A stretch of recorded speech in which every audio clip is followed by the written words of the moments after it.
I post-edit here, so I probably sound different. Thank you for waiting, and we're sorry for the delay in releasing episode 3 of Finding Our Words, hosted by Jared at Spooky Kitties and myself, Mix Verda.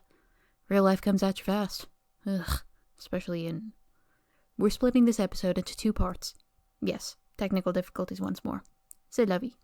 Thanks for bearing with us. So, today our topic is going to be communication. Like, personally, I've got some bugbears, pet peeves, personal irritations in the way that other people speak sometimes. I try not to be like ableist or classist about it, but like I've just got a few things that I just need people to stop doing, and then I will be okay. Communication, linguistics, defining terms, things like that. How are you feeling on episode 3 of our joyous endeavor into podcasting?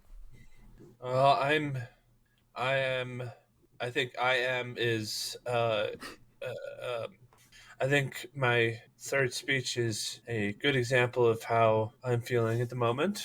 Oh. I've been playing with altitude sickness for the past few days as I jump up several thousand meters in altitude. Oh, yeah, that'll do it. Yeah, it was quite terrible on, what is it, Sunday? Yeah, it was Sunday. And it's been slowly petering out over the past couple days. Did you get to pet Penguin during the... Did I say it right? Yes. Yeah, Penguin, because I was calling her Pumpkin. But yeah, Penguin. Did you get to pet her during the flight, or did you have to like stay in the carrier? I got to pet her during the flight. She sat at... I had... because I'm extra, there's a lot of me to go around. And because I had, Cat, Oxygen, and myself, I had 2 seats. Southwest is very... I don't know why they apparently allow you to purchase 2 tickets, and then they'll give you a refund on one of them on the day of the flight. Me and Penguin had the window seat and the middle seat to ourselves. Penguin was sat at my feet the entire time. She nice in the dark underneath the chair in front of me, and the Southwest, flight attendants did not bother to check or did not care that I was occasionally sticking my hand into the carrier to pet her. To be fair, they probably like that you're keeping her calm and she's not yowling and bugging other passengers or something. Yeah, to be fair, there's absolutely no way anybody would have heard her. On the way up, it was a 90-minute drive from where I was living to the airport, and she absolutely hated the car ride, huh? Huh, Penguin? She yowled the entire time.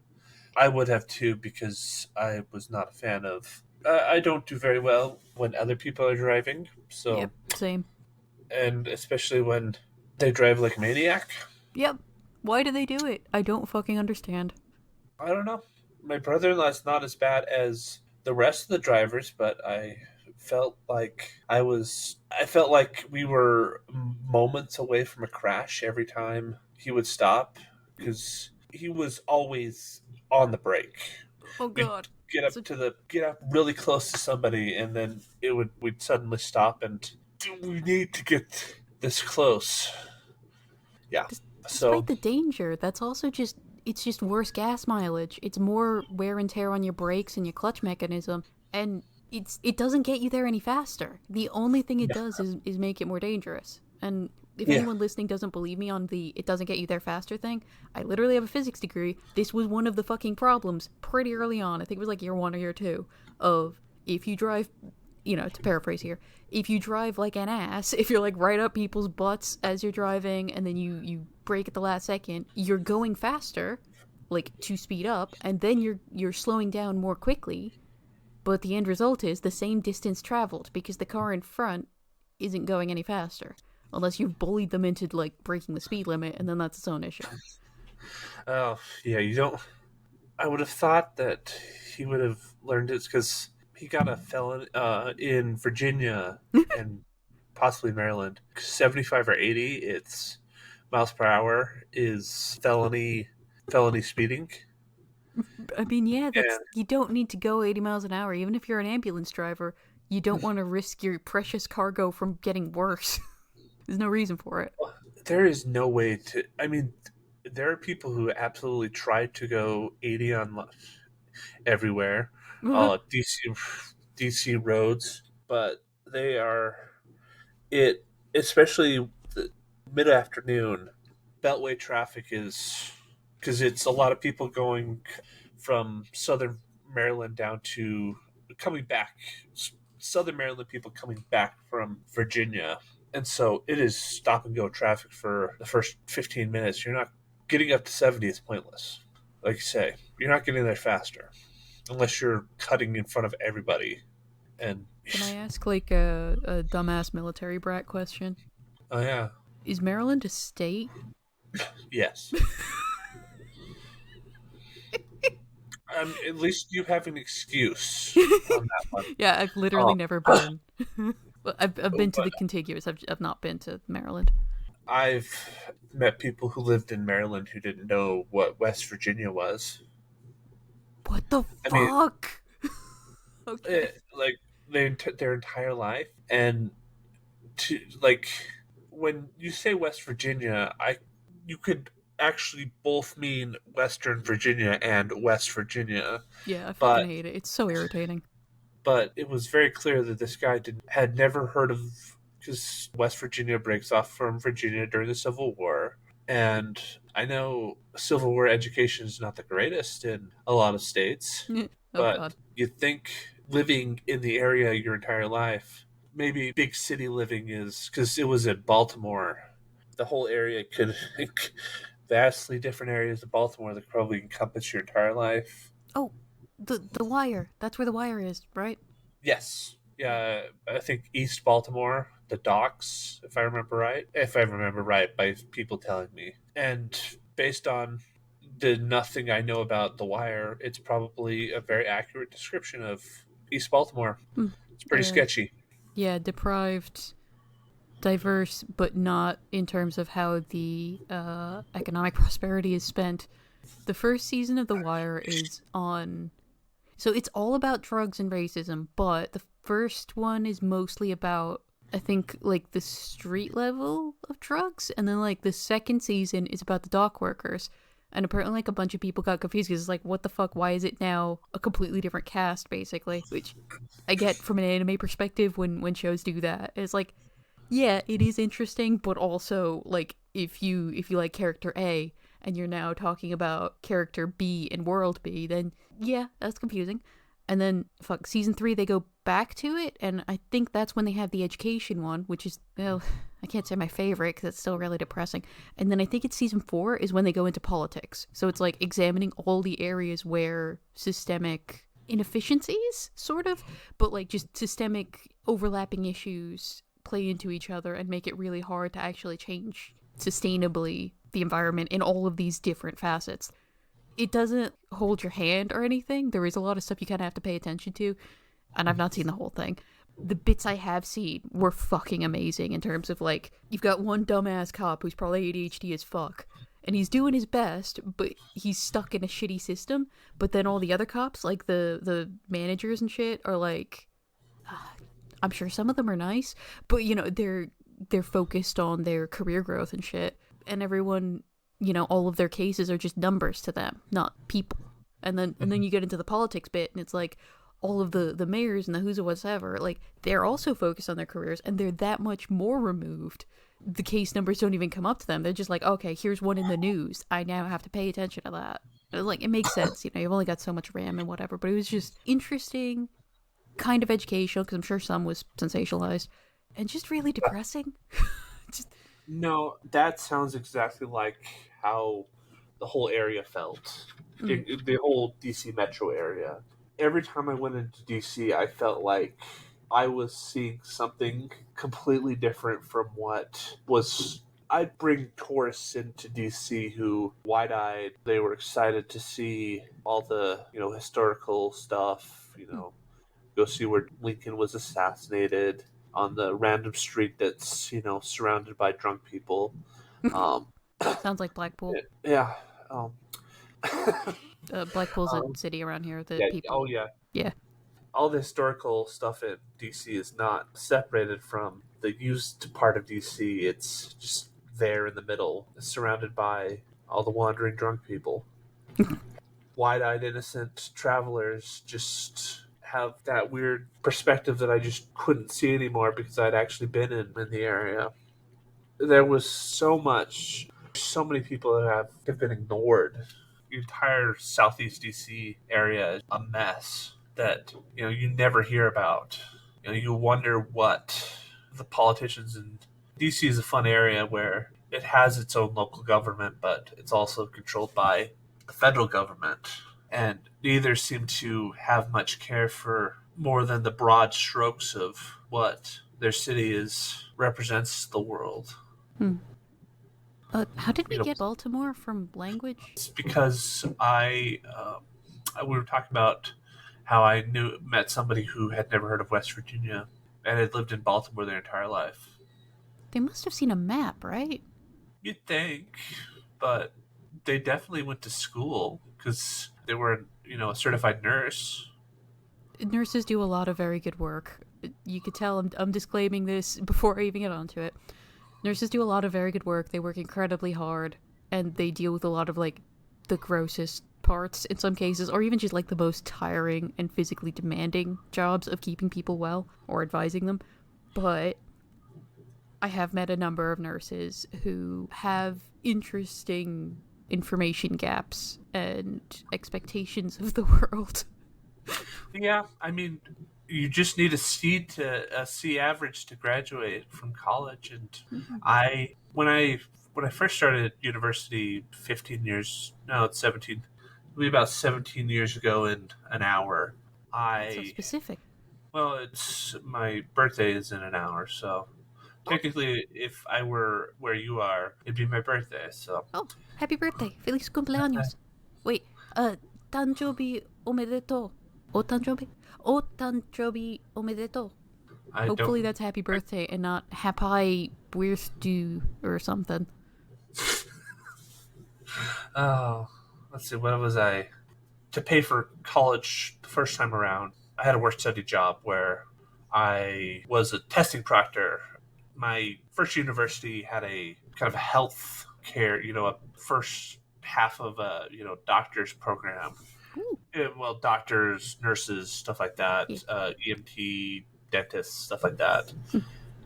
Clinician. Clinician, and I proctored testing to the entire gamut of health world, and they knew something. They didn't know not everybody knew a lot. Is proctoring the same as invigilating? I I wonder if technically I did not. So I set them up on the test, which in our case was computerized testing, which I guess it is now more so. And then I would sort of watch them from the security cameras. Ooh, So yes, in a way. that's more high tech than my GCSEs and even my uni was. It's literally just we're in a room. This person's gonna watch you, and then 2 hours later they stop watching you. I think the other testing centers, if I remember correctly, they were more like that.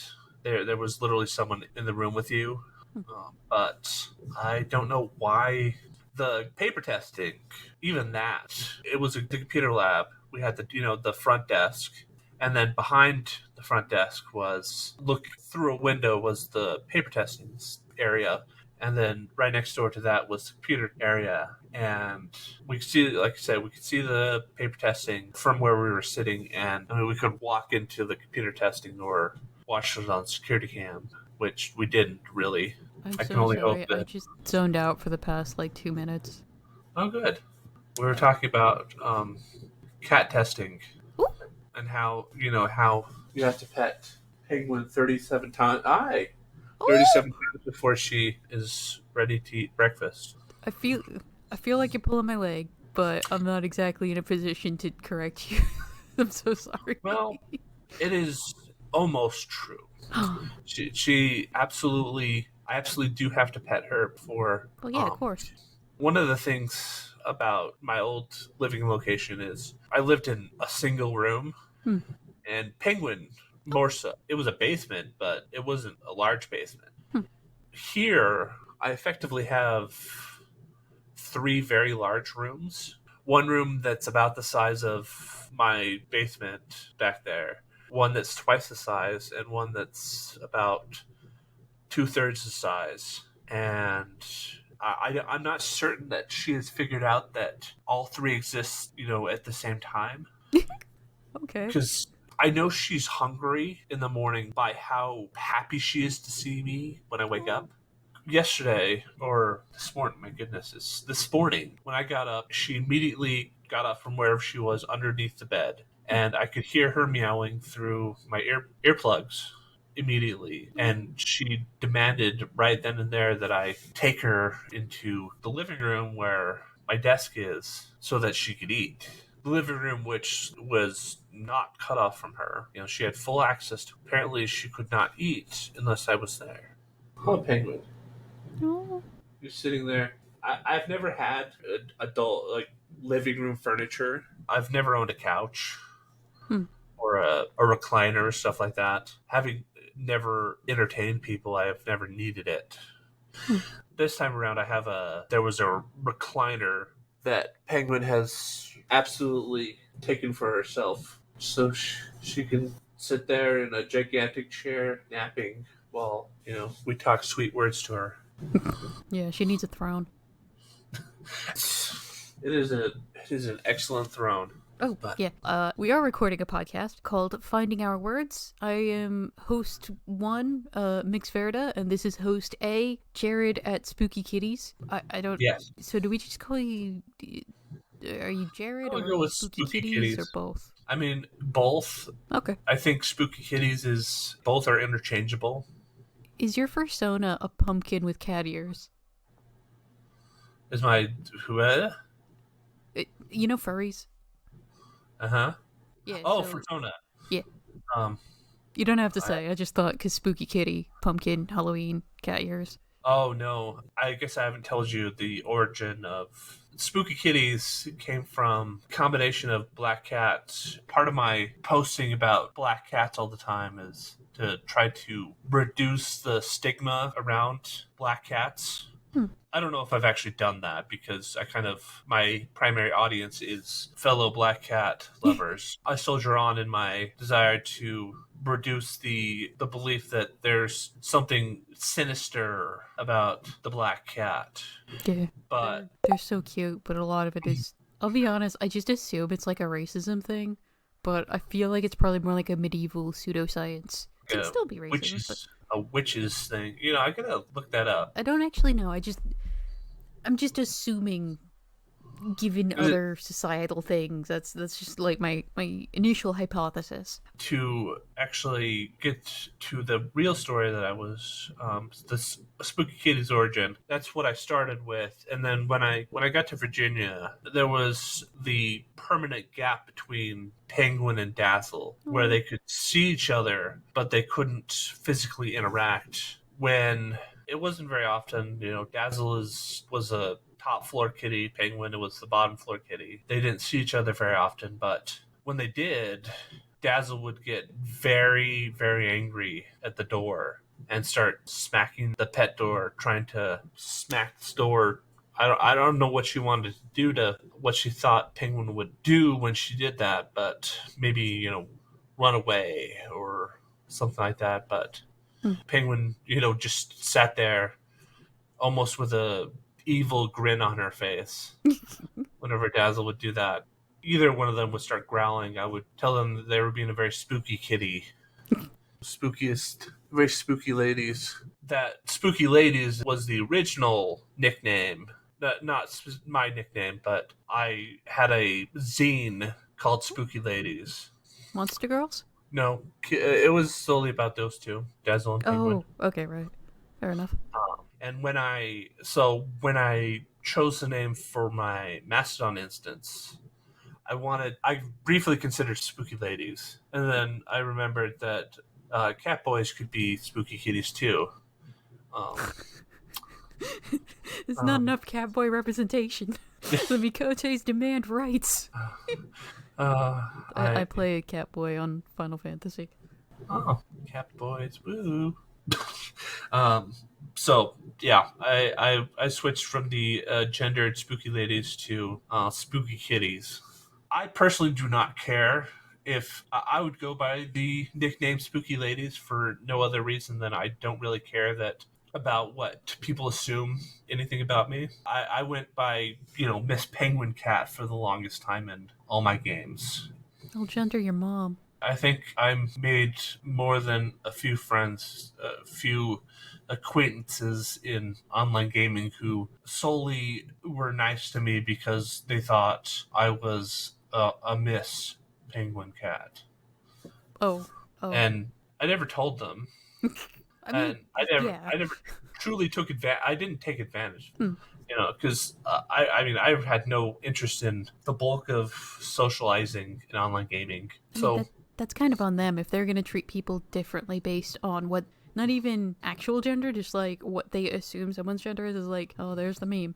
That's kind of on them. Like, dudes, yeah, chicks, non-binary people, we're all just human people. Like, I'm glad you got like the good side of it. Oh god. So the past like 2 months, I've had like an interesting number of issues with dudes online assuming that I'm a chick. Just to be clear, I am non-binary. I don't get up in people's faces if people say she, her in public. I'm not gonna correct them, but it's like if I'm talking to friends or whatever, I can be like, hey, by the way, non-binary. If you forget, that's fine, whatever. The other side of the coin of people being nice to you sometimes in games is people will randomly make sexual overtures even after you say, I have a boyfriend, I am engaged, I am monogamous, please leave me alone, stop saying sex things at me. That was not fun. And then the second one was like, I just said hello to like, there was just some random Japanese dude on Mastodon. I said ohayo gozaimasu or something like that, which literally just means like good morning.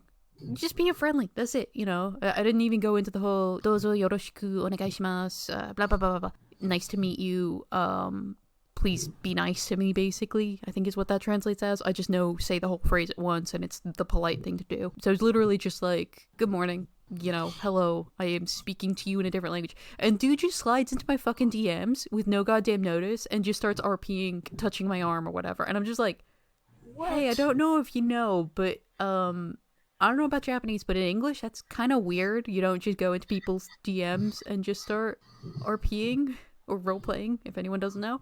You don't do that. And then his next one was, oh, sorry. And then just continues RPing of, like, I can't remember what it was, of, like kissing my the back of my hand or something. And I'm like, no, this isn't some fucking pretend I'm playing hard to get thing. Which, by the way, that is such a stupid idea. If someone says no, that means no. Like, I know some people do enjoy being chased or whatever, but wild idea. Consider saying that with words somewhere, or use a commonly. I don't know if this is true. I saw it on Horrible Histories, and they've been wrong before, to be fair. But like, I heard it was either Victorian or Edwardian England when chicks had like hand fans. They would like wiggle them around and shit to mean different things, and like that seems like a really awesome code. Or like in the 70s you could say, are you a friend of Dorothy, to mean, are you gay, which again, I don't know, I wasn't alive in the 70s, could be complete, but I'm sure something like that existed anyway. That serves a very important social function. Sometimes you can't just come out and say, yeah, I quite like dudes actually, and you're a dude, or I am not the marrying type, as it might be in some Shakespearean plays. I get it, but at the same time, current year argument, if people want to be chased, say that. If you want to be the person doing that, say that. Otherwise, leave people the fuck alone. What the fuck? Nobody cares about your genitals unless they specifically say, hey, you're hot. And even then, it's like you don't just go up to people and be like, hey, you're hot, unless the context is like, I don't know, you're in a bar. And even then, it's like, maybe somebody just goes there to drink. Just the autistic person is telling the allistics to follow context cues. The world is upside down. Yeah, this is... people talk about random dudes or anybody going up to people, and I have just... It's such a strange foreign concept to me. Never flirted with anybody in my life. Oh, are you aromantic? Yes. Ah, I was wondering what it was. I was getting like queer vibes, but I wasn't. I didn't want to ask. Well, I mean, you don't have to be if you don't want to be. I know some people don't identify as queer, like the same like and be trans kind of thing. So, but yeah, like, yeah. Part of the reason it's never wandered into my profiles anywhere is I didn't know that word, and I didn't associate it. There's a meme, a romantic meme, where a bunch of people are talking about what type of relationship they're looking for. I like guys, I like girls, my same gender, and then the aromantic autistic person is sitting next to stream saying frogs, frogs, frogs, frogs, frogs. That's me. I totally identified with them. People are. I've technically gone on a couple dates. I just had very, it wasn't really anything more than any other friendly relationship that I had ever, been in. So, just before I forget, one of my friends, my partner, bought him a shirt, and it says MILF on it, but it's "Man, I Love Frogs." And there's a picture of a frog. I just fucking love that thing. We had a surprise birthday party for that friend, and he just walks in, and like it was a whole clusterfuck of random shit happening. It was like the universe was telling us, don't throw this goddamn party. It turned out fine, but it was just he just walks in, and he thought it was gonna be like a nice quiet night in, and he's just there in his like what do you call them, tracksuit bottoms, like joggers, and the "Man, I Love Frogs" t-shirt. He walks in, and there's just like 20 fucking people all yelling happy birthday at him in the dark. He looked a little frazzled or fried, I guess. Poor guy. Oh. Wait, shit, what was the other thing? So it was the frogs. I can't remember the other thing. Podcast? Language. Find your words. So I'm gonna go on a rant. And I'm gonna say it pisses me the fuck off when people say theory. Because a lot of the time when people say theory, they actually mean hypothesis or conjecture or assertion. An assertion is, and I'm going off the top of my head, I'm going to have to like check this, and I hope we don't get any emails or anything being like, hey, you fucked up the words that you're annoyed about, because that would be embarrassing. But anyway, I just want people to be aware of theory being not what they think it is. And my partner is very pushy on this, the more I get pushy, because to be fair, I am a little too stubborn. And his point is, just because a layperson uses theory, you know what they mean. And my point is, yes, I understand, but it also erodes public understanding of specific intentional scientific terms. Like if I say the theory of gravity, you know I'm not, or maybe a better one is the theory of quantum mechanics. You know I'm not talking about Newton's corpuscles or whatever. Like light being a particle and a wave is different from light being a particle or a wave. Yeah. Basically, so hypothesis is, I think this thing is the case. I think A equals B.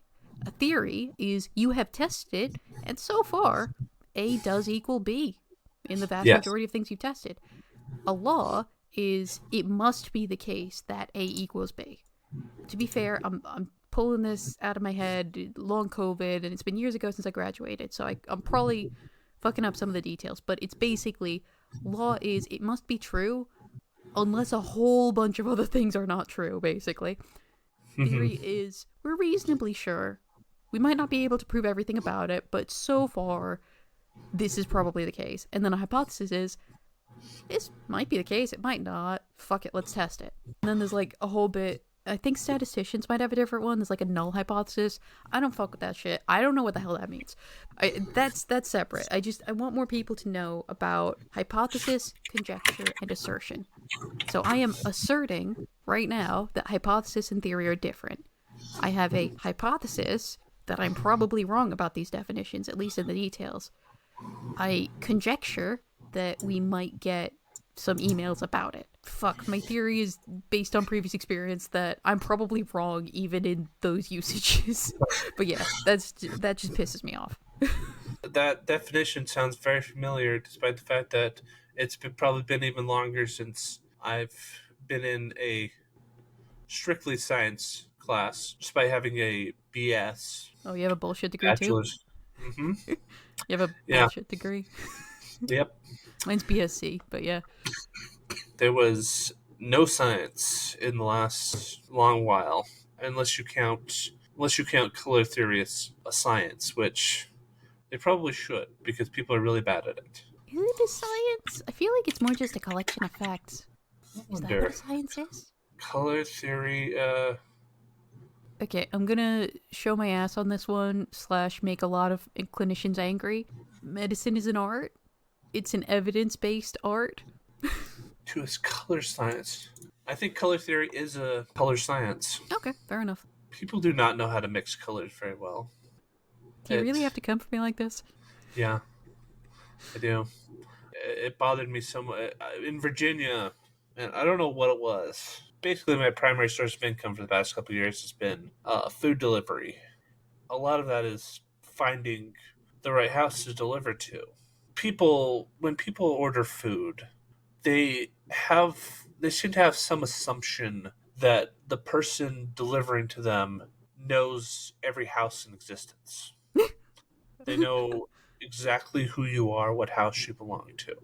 Virginia, in my hometown, that is would be more reasonable. I've kind of actually been on every street throughout the years. In Virginia, my work area was 3 times, no, 5 times the size. My hometown, roads don't just end.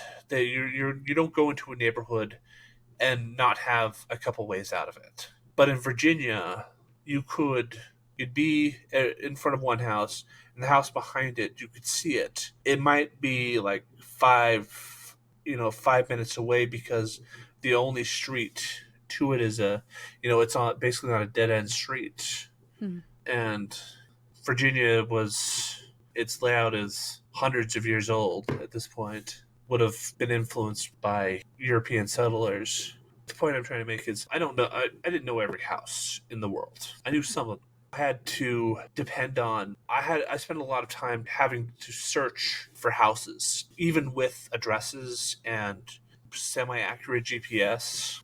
My favorite thing was people who ordered food and then turned off all their lights No. at night. The funny thing about those people is one of the most common ways I'd find them is they'd be in between two other houses who had their lights on. Well, it's something.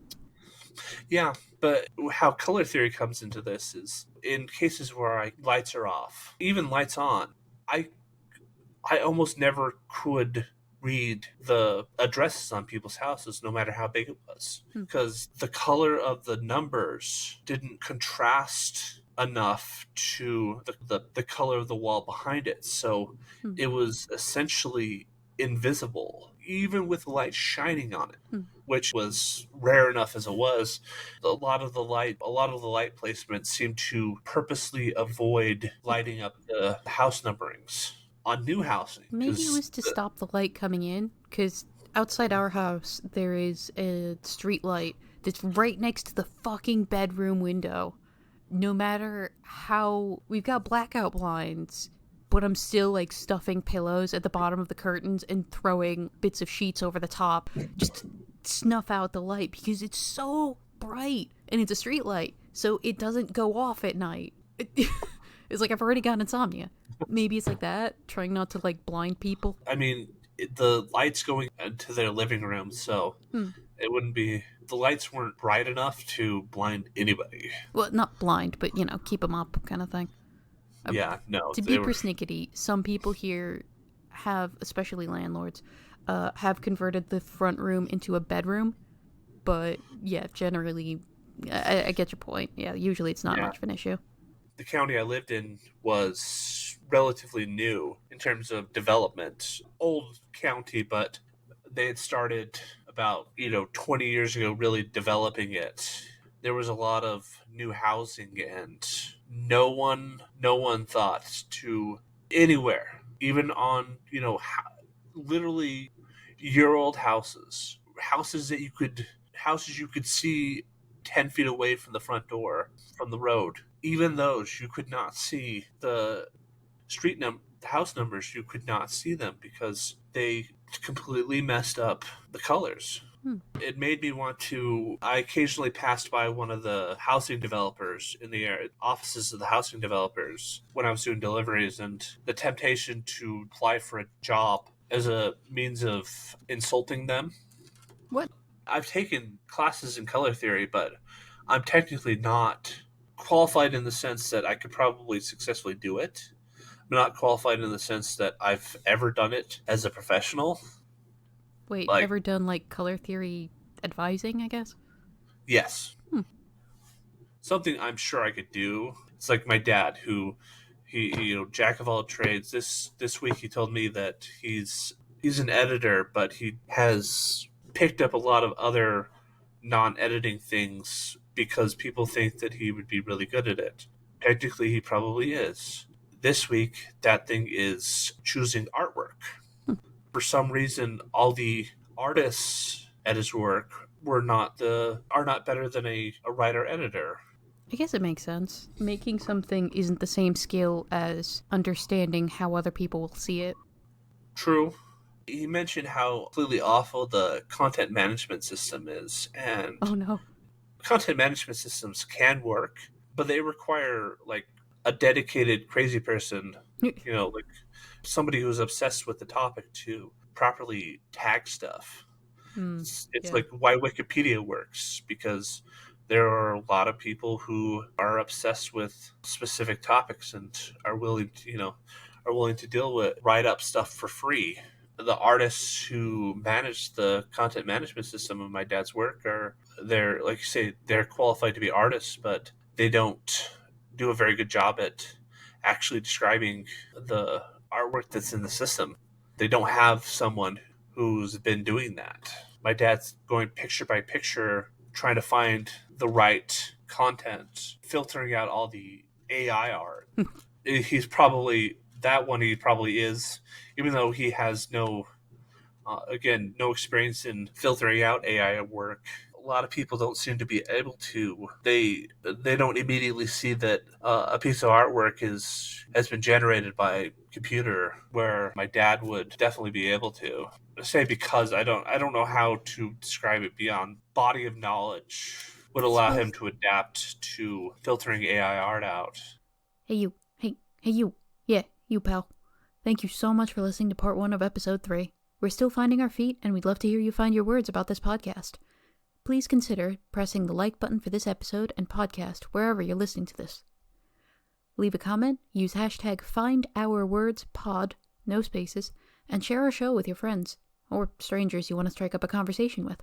Your results may vary. Tell us or communicate in other ways, perhaps visually, audio, on Mastodon. I've been co-host 1, Mix Verda, at lgbtqia.space, like space, the possibly infinite void. Co-host A is Jared at spookykitties.com, Jared at spooky, like Halloween, kitties, like plural cats, not kittens, .com. Thanks very much. We look forward to hearing from you. Nerd.